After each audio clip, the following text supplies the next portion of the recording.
ایک صاحب لکھتے ہیں کہ ہم مہاراجہ باغ یہاں علاقہ تانگے میں سفر کر رہے تھے تاج بابا کے ساتھ.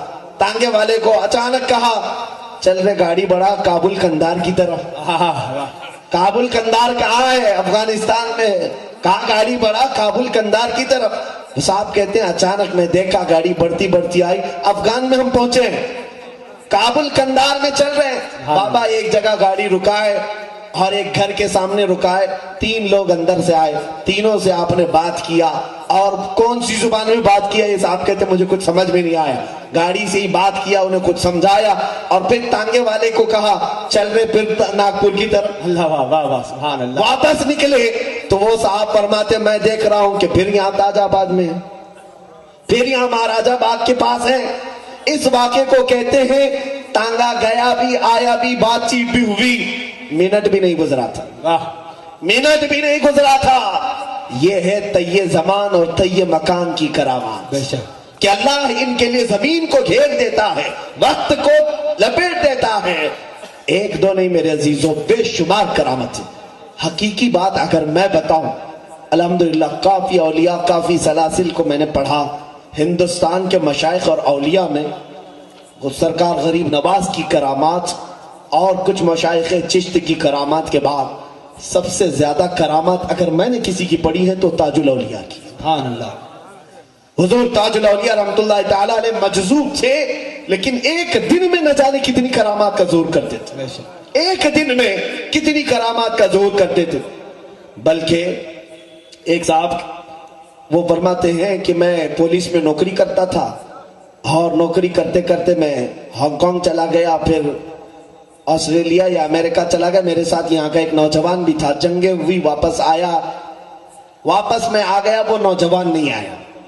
تو اس نوجوان کی ماں کو جب پتا چلا کہ یہ صاحب آئے ہیں تو وہ روتی ہوئی بابا کے پاس آئی, قدم پکڑ لیا, کہا کہ بابا میرا بیٹا نہیں آیا, انگریزوں کی فوج میں تھا یا پولیس ڈیوٹی پر تھا, گیا تھا ہانگ کانگ یا پھر امریکہ وغیرہ لندن گیا ہو, آیا نہیں, واپس نہیں آیا.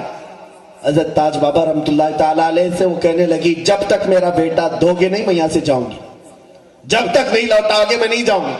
مجھے لگتا ہے شہر ناگپور والے یہ ادا اگر بھول گئے ہوں تو واپس پکڑ لو, حاجت آ جائے چادر پکڑ کر بیٹھ جاؤ, جب تک یہ نہ ہو جائے اٹھوں گا نہیں. بے شک دیکھنا آج بھی وہ کرامات زندہ ہیں. بے شک بے شک. وہ خاتون بیٹھی, اس کے بعد روتی رہی. تاج بابا رحمت اللہ تعالی علیہ فرماتے اے دیوانی اٹھ, وہ نیم کے درخت کے ساتھ سامنے جا, دیکھ کون سویا ہے. وہ عورت آتی ہے, دیکھا وہ نیم کے درخت کے نیچے اس کا جوان بیٹا سویا ہوا جو غائب کہاں سے امریکہ سے واپس نہیں آیا تھا. اس کو اٹھایا, چمٹایا, گلے سے لگایا, پوچھا تو کہاں تھا میرے عزیز میرے لال, اتنے دن غائب ہو گیا. وہ لڑکا کہنے لگا ماں جنگ میں شریک ہوا تھا, ہانگ کانگ کی جنگ کے بعد میں جرمنی چلا گیا. میں نے سوچا کہ وہاں کچھ دن گزار لوں. ہوٹل میں وہاں پر کچھ کھا رہا تھا, ایک بزرگ آئے اور وہ بزرگ کلندر صفت تھے. مجھے ایک تماچا مارا اور کہا اے لڑکے تو یہاں عیاشی کر رہا ہے, تیری ماں وہاں تیرے گھر پر رو رہی ہے. میں ڈر گیا, یہ بابا یہاں جرمنی میں کہاں سے آئے, کون بابا ہے. تو میں نے کہا کہ میری ماں رو رہی ہے, میں کیسے جاؤں, ابھی اتنی جلدی کیسے جا سکتا ہوں. تو انہوں نے میرے پیٹھ پر مارا تو میری آنکھ بند ہو گئی اور مجھے غشی آ گئی. اب میں اٹھاؤں تو دیکھ رہا ہوں یہ درخت ہے اور تم میرے سامنے کھڑی ہو. وہ خاتون کہتی ہے چل میں تجھے دکھاؤں کون بابا جرمنی میں آیا تھا. ہاتھ پکڑ کر کے لائی تاج بابا رحمت اللہ علیہ کے دربار میں. وہ لڑکا چیخ پڑا, ہاں یہی تو وہاں پر آئے تھے, وہاں سے لائے. یہ اولیاء ہے پل بھر میں. اسی لیے میں نے کہا جہاں میں اہل ایمان مثل خورشید جیتے ہیں, ادھر ڈوبے ادھر نکلے, ادھر ڈوبے ادھر نکلے. ان کی صفات ہے میرے عزیزوں. اولیاء کاملین کی ان زندگیوں کے بعد ایک میسج میں اب دینا چاہوں گا, وقت شاید کافی ہو گیا ہے. میں سمیٹ کر کے سلطان الاولیاء غوث العظم دستگیر رضی اللہ تعالیٰ عنہ اور تاج الاولیاء کے ان فیوز سے برکتیں حاصل کرتے ہوئے اے حاضرین بزم علماء, ہم سب آج کی ہماری ذمہ داری یہ ہے کہ ان کی شان میں اللہ نے ایک جملہ فرمایا قرآن, لا خوف علیہم ولا هم يحزنون.